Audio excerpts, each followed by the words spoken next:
Alhamdulillah, hari ini kita dari PAUD Ikan Nurul Quran telah melaksanakan kegiatan belajar di alam, yaitu tepatnya di kapal apung Punge.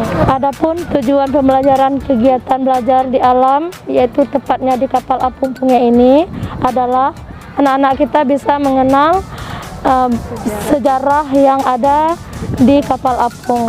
Ya, harapan kita kepada umi-umi di PAUD Ikan Nurul Quran lebih semangat lagi untuk melaksanakan kegiatan seperti hari ini, yaitu belajar di alam.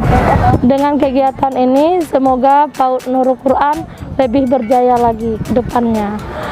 Sekian dari saya.